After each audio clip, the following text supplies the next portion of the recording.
അതേ റൌഫേ മോനെ, എന്തായാലും നീ സോഷ്യൽ മീഡിയയിൽ കളിച്ച സ്ഥിതിക്ക് നീ നാട്ടിൽ വന്നിട്ടുണ്ട്. പിന്നെ ഇന്നലെ നീ എന്റെ ഇക്കാന്റെ പെങ്ങളുടെ റംലുവിന്റെ അടുത്ത് പോയിട്ടുണ്ട് പറഞ്ഞു.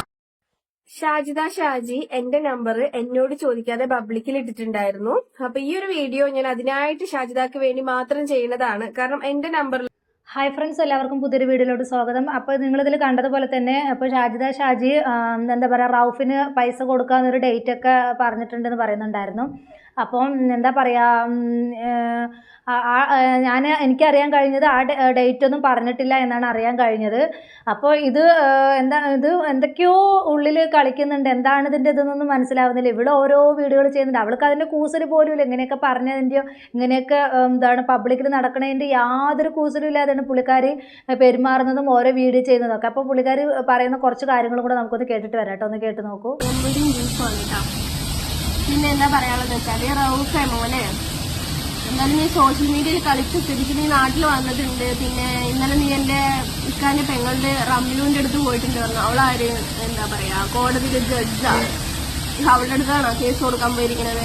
പിന്നെ ഇക്ക മരിച്ചതോടുകൂടി എല്ലാ ബന്ധങ്ങളും തീർന്ന ഒരു വ്യക്തിയാണ് ഞാൻ. പിന്നെ എന്നെ കുറിച്ചും എന്റെ മക്കളെ കുറിച്ചും അവരുടെ വീട്ടിൽ പോയിട്ട് അവരുടെ ഇതിനായിട്ട് പറഞ്ഞിട്ട് കാര്യമില്ല. അവരൊന്നും എനിക്ക് ആരുമല്ല. ഓക്കെ, പിന്നെ നിന്റെ കാര്യങ്ങൾ ഞാൻ ഇന്ന് യൂട്യൂബിൽ ഇട്ടിട്ടുണ്ട്. പിന്നെ നിനക്ക് എന്തെങ്കിലുമൊക്കെ പ്രശ്നം ഉണ്ടെങ്കിൽ ഞാൻ നിനക്കൊരു ഡേറ്റ് വന്നിട്ടുണ്ട്. പൈസന്റെ കാര്യങ്ങളും എല്ലാം പറഞ്ഞിട്ടൊരു ഡേറ്റ് വന്നിട്ടുണ്ട്. ആ ഡേറ്റിന് നിനക്ക് വേണമെങ്കിൽ ഇതാക്കാം. ഇല്ലാന്നുണ്ടെങ്കിൽ നീ കേസ് കൊടുക്കുക, ബാക്കിയുള്ള കാര്യങ്ങളൊക്കെ നീ ചെയ്യാം.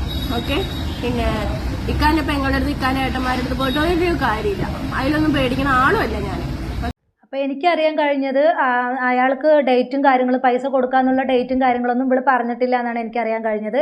എൻ്റെ ഒരു ഫ്രണ്ട് മുഖേന എനിക്ക് അങ്ങനെയാണ് അറിയാൻ കഴിഞ്ഞത്. അതുപോലെ തന്നെ അയാൾക്ക് പൈസ കിട്ടിക്കഴിഞ്ഞാൽ അയാൾക്ക് പ്രശ്നമൊന്നുമില്ല. അയാൾ ഇതുമായിട്ട് ഇനി മുന്നോട്ടൊന്നുമില്ല. പിന്നെ അതുപോലെ തന്നെ അയാൾക്ക് സോഷ്യൽ മീഡിയയിലും അതിലൊന്നും വരാൻ താല്പര്യമില്ല. അങ്ങനെയൊക്കെയാണ് എനിക്കറിയാൻ കഴിഞ്ഞത്. എന്ത് തന്നെയാണെങ്കിലും അയാളുടെ പൈസ വാങ്ങിച്ച് ഇത്രയും ചിലവാക്കി കഴിഞ്ഞതിന് ശേഷം എന്തായാലും ഷാജിദ, നീ ഈ കാണിക്കുന്ന ചെറ്റത്തരാണ്. എത്രയും പെട്ടെന്ന് അയാളുടെ പൈസ കൊടുക്കാനാണ് നീ ആദ്യം നോക്കേണ്ടത്. അല്ലാതെ ഒരു ഡേറ്റ് പറഞ്ഞിട്ടുണ്ട്, ആ ഡേറ്റിന് കിട്ടും, നിനക്ക് അതുവരെ കാത്തിരിക്കാൻ പറ്റുമെങ്കിൽ കാത്തിരിക്ക്, എന്നിട്ട് വേണമെങ്കിൽ വാങ്ങിച്ചിട്ട് പോകുന്നു. അയാളുടെ പൈസ വാങ്ങിച്ചിട്ട് എല്ലാം ചെയ്ത് കഴിഞ്ഞതിന് ശേഷം ഇങ്ങനെയുള്ള വെല്ലുവിളി നടത്തുന്ന നിൻ്റെ ഈ സ്വഭാവം ഉണ്ടല്ലോ, അത് അത്രയ്ക്ക് നല്ലതല്ല ഷാജിദ. എന്തായാലും അവർ ആരാൻ്റെ പൈസ വാങ്ങിച്ചിട്ട് ഇങ്ങനെയുള്ള ഈ കള്ളക്കളിക്ക് എങ്ങനെയാണ് ഇങ്ങനെയൊക്കെ തോന്നുന്നത്? ഇങ്ങനെയുള്ളതൊക്കെ ഈ പബ്ലിക്കിന് മുമ്പിൽ ഇങ്ങനെ വിളിച്ച് പറയുന്നത് കുറച്ചെങ്കിലും ഉളുപ്പ് തോന്നുന്നില്ല? കുറച്ചെങ്കിലും നാണക്കേട് തോന്നുന്നില്ല ഷാജിദനക്ക്? കുറച്ചെങ്കിലും ഒരു ഇത് വേണ്ട? എന്താ പറയുക, ഇത്രയും ആളുകൾ നിന്നിങ്ങനെ ഇതാക്കുന്ന സമയത്ത് നിനക്ക് അതിൽ നിന്നും ഒരു ഇതും തോന്നുന്നില്ല എന്നാണ് ഞാൻ ആലോചിക്കുന്നത്. ഇത്രയ്ക്ക് മാത്രം ആളുകൾ പ്രതികരിക്കുമ്പോഴും ഇപ്പോഴും ഒരു കൂസലും ഇല്ലാതെ ഇങ്ങനെ വന്ന് ഓരോ കാര്യങ്ങൾ വിളിച്ച് പറയും. ഞാൻ ഒരു ക്ഷമയോടുകൂടി ഒരു ഇത് സംസാരിക്കുക. ശരി, ഞാൻ ആ പൈസ ഇന്ന ഡേറ്റിന് കൊടുക്കാമെന്ന് പറഞ്ഞിട്ടുണ്ട്, എനിക്ക് അപ്പോഴേ പറ്റുള്ളൂ എന്ന് ഇതായിട്ട് പറയാം. പിന്നെ അതുപോലെ തന്നെ കമൻറ്റും കാര്യങ്ങളൊക്കെ കണ്ടു. എന്തായാലും നീ റൌഫിൻ്റെ മഹർ എന്ന് പറഞ്ഞിട്ടല്ലേ ഇത് ഇട്ടിരിക്കുന്നത്, അതപ്പോൾ ആ മാല വാങ്ങിച്ചിട്ടില്ല, ആ മാല വിറ്റിട്ട് പൈസ കൊടുക്കുന്നുള്ളൊക്കെ കമൻറ്റ് കണ്ടു. അതൊക്കെ അവളുടെ വ്യക്തിപരമായിട്ടുള്ള കാര്യം, അതിലൊന്നും ഞാൻ ഇതാവുന്നില്ല. പക്ഷേ അതാണ് നീ ചെയ്യേണ്ടിയിരുന്നത്. അയാളുടെ കടമാണ് എത്രയും പെട്ടെന്ന് നീ തീർക്കേണ്ടിയിരുന്നത്. അല്ലാതെ ഇങ്ങനെയുള്ള കോമാളിത്തരം കാണിക്കുകയല്ലേ ചെയ്യേണ്ടത്. ഒരാളുടെ പൈസ വാങ്ങിച്ചിട്ട് അതെല്ലാം ചിലവാക്കി കഴിഞ്ഞതിന് ശേഷം നീ കിട്ടുമെങ്കിൽ വാങ്ങിച്ചോ, നിനക്ക് പറ്റുമെങ്കിൽ അത് ഞാൻ പറഞ്ഞ ഡേറ്റിന് നിനക്ക് പറ്റുമെങ്കിൽ വാങ്ങിച്ചോന്ന്. എന്താ ഷാജിദ ഇതൊക്കെ കുറച്ചൊക്കെ ഉളുപ്പ് വേണം. അല്ലാതെ ഇങ്ങനെ മീഡിയയ്ക്ക് മുമ്പിൽ വന്നിട്ട് ബളബളാന്ന് അടിക്കുകയല്ലേ ചെയ്യേണ്ടത്. വലിയ ആളായി എന്നുള്ളൊരു വിചാരമൊക്കെ ഉണ്ടല്ലോ, അതൊക്കെ മാറ്റി വെച്ചിട്ട് ഇനിയെങ്കിലും ഒരു പെണ്ണായിട്ട് ജീവിക്കാൻ നോക്ക് ഷാജിദ. അപ്പോൾ അതുപോലെ തന്നെ ഇപ്പം ജസ്നാൻ്റെതൊക്കെ കഴിഞ്ഞ് ഇനിയിപ്പോൾ ഇറ്റ്സ് മീ റംന എന്ന് പറഞ്ഞിട്ടൊരു യൂട്യൂബറിൻ്റെ എന്തൊക്കെയോ വിഷയങ്ങളും കാര്യങ്ങളൊക്കെ കണ്ടിട്ടുണ്ടായിരുന്നു. അപ്പോൾ ആ പുള്ളിക്കാരി പറയുന്ന കുറച്ച് കാര്യങ്ങൾ കൂടെ നമുക്കൊന്ന് കേട്ടിട്ട് വരാം. റംന പറയുന്ന കുറച്ച് കാര്യങ്ങൾ നമുക്ക് കേട്ടിട്ട് വരാം. ഒന്ന് കേട്ട് നോക്കൂ. ഷാജിദാന്റെ ആ ഒരു വീഡിയോ ആണ് വന്നത്, ഞാൻ കല്യാണം കഴിച്ചിട്ടില്ല എന്ന് പറഞ്ഞിട്ട്. അപ്പോൾ ഷാജിദ അതിൽ കുറച്ച് കാര്യങ്ങൾ ചോദിക്കുന്നത്, വ്യക്തിപരമായിട്ട് എനിക്ക് ഷാജിദാന്റെ ഇഷ്ടം മാത്രമേ ഉള്ളൂ, ഒരു ദേഷ്യമില്ല. ഞാനിപ്പോൾ ഈ പറയുന്നത് ഒട്ടും നെഗറ്റീവായിട്ടല്ല, പോസിറ്റീവായിട്ടാണ് പറയുന്നത് കേട്ടോ. പക്ഷേ ഷാജിദ തന്നെയാണ് ഷാജിദാക്കുള്ള കുഴി തോണ്ടിക്കൊണ്ടിരിക്കുന്നത്. അത് എപ്പോഴും ശ്രദ്ധിക്കുക. കാരണം നമ്മൾ പറയുന്നത്, ഞാനടക്കം പറയുന്ന ഓരോ വാക്കുകളും നമ്മുടെ മക്കളിലോട് പല ആളുകളുടെ ചോദ്യങ്ങൾ വരും. ഇപ്പോൾ നീ പറഞ്ഞു നിന്റെ യൂട്യൂബ് ചാനലിലൂടെ നീ ഒരിക്കലും നീ കല്യാണം കഴിച്ചിട്ട് ഇന്ന ആളാണ് ഭർത്താവ് എന്ന് പറഞ്ഞിട്ടില്ല എന്ന് പറഞ്ഞു. ഓക്കെ, ശരി, നീ അത് പറഞ്ഞിട്ടില്ല. പക്ഷെ നീ തന്നെയാണ് ഒരു മഹർ പൊക്കി പിടിച്ചിട്ട് ഇതെന്റെ മഹറാണ്, എന്റെ കല്യാണം കഴിഞ്ഞു, എന്നെ ഇനി വിധവ എന്ന് വിളിക്കേണ്ട എന്ന് പറഞ്ഞത്. ഒരു പെൺകുട്ടിയും കല്യാണം കഴിഞ്ഞ് ഇന്ന് സോഷ്യൽ മീഡിയയിൽ വന്നിട്ട് സ്വബോധമുള്ള ഒരു മനുഷ്യന്മാരും വെറുതെ വന്ന് പറയില്ല ഷാജിദ, അങ്ങനെ പറയാൻ പാടില്ല. കല്യാണം കഴിയാണ്ട് കഴിഞ്ഞു എന്ന് പറഞ്ഞിട്ട് മീഡിയയ്ക്ക് മുമ്പിൽ വന്നത് ഏറ്റവും വലിയ തെറ്റാണ്. അത് ഞാൻ ഈ പുള്ളിക്കാരൻ്റെ ഭാഗത്ത് തന്നെ നിൽക്കുന്നത്. അതുപോലെ തന്നെ ഇൻസ്റ്റാഗ്രാമിൽ പുള്ളിക്കാരി കോൺടാക്ട് ചെയ്തിട്ടുണ്ടായിരുന്നു. ആ സമയത്ത് എന്തൊക്കെയോ ഇവരുടെ നമ്പർ എന്തോ പബ്ലിക്കിന് മുമ്പിൽ ഇട്ടു എന്നൊക്കെ പറഞ്ഞിട്ട് ഇപ്പോൾ എന്തൊക്കെയോ ചെറിയ പ്രശ്നങ്ങളൊക്കെ ഇവർ തമ്മിൽ നടന്നിട്ടുണ്ട്. അപ്പോൾ അത് എന്താണ് അങ്ങനെയൊക്കെ പറയണത് കേട്ടു. ഇവർ ഇൻസ്റ്റാഗ്രാം വഴി കോൺടാക്ട് ചെയ്തു. അങ്ങനെ ഇവളുടെ സമ്മതം ഇല്ലാതെ പുള്ളിക്കാരൻ്റെ എന്തോ നമ്പർ എന്തോ പബ്ലിക്കിന് മുമ്പിൽ ഇട്ടു എന്നാ പറഞ്ഞു എന്നൊക്കെ പറയുന്നുണ്ടായിരുന്നു. അതുപോലെ തന്നെ റംന പറയുന്ന കുറച്ച് കാര്യങ്ങളും കൂടെ നമുക്കൊന്ന് കേട്ടിട്ട് വരാം. കേട്ട് നോക്കൂ. പ്രശ്നങ്ങളുണ്ട്, ശരിയാണ്. പക്ഷെ ആ പ്രശ്നങ്ങൾ നമ്മൾ തന്നെ നിയന്ത്രിക്കണം. നമ്മൾ ആരും ചെറിയ കുട്ടികളൊന്നല്ലോ. നിനക്ക് 5 മക്കളായി, ഒരു 10-32 വയസ്സായി എന്ന് പറയുന്നുണ്ട്. അപ്പൊ അതിനുള്ള ഒരു വിവേകവും കാണിക്കുക. അല്ലാതെ അവരെ പേടിച്ചിട്ടാണ് ഞാൻ വന്നിട്ട് കല്യാണം കഴിഞ്ഞ് എന്ന് പറയുന്നത് ഒരു ന്യായമല്ല. പിന്നെ എന്ന് പറയുമ്പോൾ നീയാണ് മഹറിന് ലോക്കറ്റ് കിട്ടിയത്, നീയാണ് മറ്റുള്ള യൂട്യൂബേഴ്സിന് വീഡിയോ ചെയ്യാൻ വേണ്ടിയിട്ട് ഇട്ട് കൊടുക്കുന്നത്. ഇതാട്ടോ മഹർ, ഇതാട്ടോ ലോക്കറ്റ് പൊത്തിപ്പിടിച്ചു, അങ്ങനെയൊക്കെ നീയാണ് ഇട്ട് കൊടുക്കുന്നത്. പിന്നെ 2 ചാനലിലെ ഇന്റർവ്യൂവിൽ വന്നിട്ട് നീ തന്നെയാണ് പറഞ്ഞത് കല്യാണം കഴിഞ്ഞു, വയനാട് പോയി, ഒക്കെ നീ തന്നെയാണ് പറയുന്നത്. ഇത് നീ നിന്റെ ചാനലിൽ പറഞ്ഞ പോലായിട്ട് മറ്റുള്ള ചാനൽ ഇന്റർവ്യൂസിലും നീ ഇതാണ് പറഞ്ഞു കൊടുക്കുന്നത്. അപ്പൊ നീ അങ്ങനെ ഒരു തെറ്റ് ചെയ്തത് അത് തെറ്റ് തന്നെയാണ്. കല്യാണം കഴിക്കണ്ടെന്ന് ഒരിക്കലും പറയുന്നില്ല. കാരണം നിന്റെ ലൈഫാണ്, നിനക്ക് എപ്പോഴും കൂട്ടായിട്ട് ഒരാൾ വേണം. പക്ഷെ അത് ആദ്യം കല്യാണം കഴിച്ചു എന്ന് പറയുന്നു, പിന്നെ കല്യാണം കഴിച്ചിട്ടില്ല എന്ന് പറയുന്നു. അല്ലെങ്കിൽ കെട്ടുന്നവൻ പറയണം ശരി ഞാനാണ് ഷാജിദാനെ കല്യാണം കഴിച്ചത്, നിങ്ങൾക്ക് എന്താ പ്രശ്നം, എനിക്ക് കുറച്ച് വയസ്സ് കുറവാണ്, അല്ലെങ്കിൽ ഷാജിദ കുറച്ച് വയസ്സ് കൂടുതലാണ്, അത് എനിക്ക് പ്രശ്നമില്ല, പിന്നെ നിങ്ങൾക്ക് എന്താ പ്രശ്നം എന്ന് പറഞ്ഞാൽ തീരാവുന്നതുള്ള പ്രശ്നമേ ഉള്ളൂ.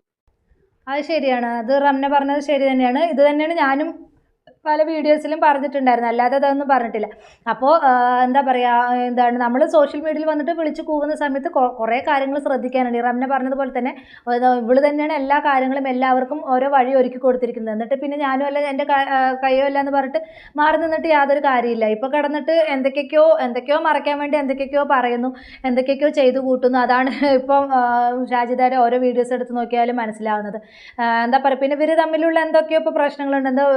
നമ്പർ എന്തോ ഇട്ടു എന്നാ, നമ്പർ എന്തോ പബ്ലിക്കിന് മുമ്പിൽ ഇട്ടു എന്നൊക്കെ പറയുന്നുണ്ടായിരുന്നു. അതിൽ ഞാൻ കൂടുതലായിട്ട് അതിൻ്റെ ഇത് കണ്ടില്ല. അപ്പം അതുകൊണ്ടാണ് ഞാൻ പിന്നെ അതിനെക്കുറിച്ച് കൂടുതലായിട്ട് പറയാത്തത്. അപ്പോൾ എന്താ പറയുക, നമ്മൾ എന്ത് തന്നെയാണ് നമ്മുടെ എന്ത് കാര്യങ്ങളാണെങ്കിലും പബ്ലിക്കിന് മുമ്പിൽ വന്നിട്ട് വിളിച്ച് പറയുന്ന സമയത്ത് ഒരുപാട് കാര്യങ്ങൾ നമ്മൾ ശ്രദ്ധിക്കാനുണ്ട്. നമ്മുടെ വായിന്ന് വീണ് കഴിഞ്ഞിട്ട് പിന്നെ നമ്മൾ കിടന്നിട്ട് പശ്ചാത്തപിച്ചിട്ട് യാതൊരു കാര്യമില്ല. പിന്നെ നമുക്കത് തിരുത്താനും പറ്റില്ല. മനസ്സിലായോ? നമ്മൾ ഈ പറയും തോറും അത് സ്പ്രെഡായിട്ട് അത് കൂടുതൽ ആളുകൾക്ക് എത്തുകയാണ് ചെയ്യുന്നത്. അല്ലാതെ നമ്മൾ ഇട്ട് കഴിഞ്ഞപ്പോൾ ഷാജിദ തന്നെ പറഞ്ഞിട്ട് ഞാനൊരു ചെറിയൊരു ഷോർട്സ് ഇട്ടു, അത് ഓരോ യൂട്യൂബേഴ്സ് എടുത്തിട്ട് അത് ഇതാക്കി. അത് നീ മൈലാവും എന്ന് പറഞ്ഞിട്ട് നീ തന്നെയാണ് അതിനകത്ത് ഇട്ടിട്ടുണ്ടായിരുന്നത്. അപ്പം തന്നെയാണ് ആളുകൾ അതെടുത്തിട്ട് റിയാക്ട് ചെയ്തത്. മൈലാവും എന്ന് പറയുമ്പോൾ നമ്മുടെ ആൾക്കാർ നമ്മുടെ സ്വന്തത്തിനെയല്ലേ നമ്മൾ മൈലാവും എന്ന് പറഞ്ഞിട്ട് ഇടുള്ളൂ, അല്ലാതെ മറ്റുള്ള ആൾക്കാരെ നമ്മൾ മൈലാവും എന്ന് പറഞ്ഞിട്ട് ഇടാറില്ലല്ലോ. അതാണ് ആളുകൾ ഓരോ റിയാക്ഷൻ ചെയ്യുന്നവരൊക്കെ അതെടുത്തിട്ട് റിയാക്ട് ചെയ്തത്. ഞാനും അത് തന്നെയാണ് റിയാക്ട് ചെയ്തത്. ഞാനും റിയാക്ട് ചെയ്തിട്ടുണ്ടായിരുന്നു. ഞാനും അത് കണ്ടിട്ട് തന്നെയാണ് ഞാനും റിയാക്ട് ചെയ്തത്. ഇപ്പോൾ പുള്ളിക്കാർ വിചാരിച്ച് ഇട്ട് കഴിഞ്ഞ് കുറച്ച് കഴിയുമ്പോഴേക്കും അത് ഡിലീറ്റ് ആക്കി കഴിഞ്ഞാൽ ആ പുള്ളിക്കാരൻ്റെ ഇതൊന്ന് പോയല്ലോ, പിന്നെ അത് ആരിലേക്കും എത്തില്ല എന്ന് തോന്നും. പക്ഷേ യൂട്യൂബ് പുള്ളിക്കാരന് കുറച്ച് റീച്ചുള്ള ചാനലാണ്. അതുകൊണ്ട് തന്നെ ഇടുമ്പോഴേക്ക് പെട്ടെന്ന് അത് സ്പ്രെഡായി പോകും. ഓരോ ആളുകൾ അത് ഷെയർ ചെയ്ത് പല ആളുകളിലേക്ക് പോകും. പിന്നെ റിയാക്ഷൻ ചെയ്യുന്നവരുടെ കയ്യിൽ കിട്ടുമ്പോൾ അത് അവരെടുത്ത് റിയാക്ട് ചെയ്യും.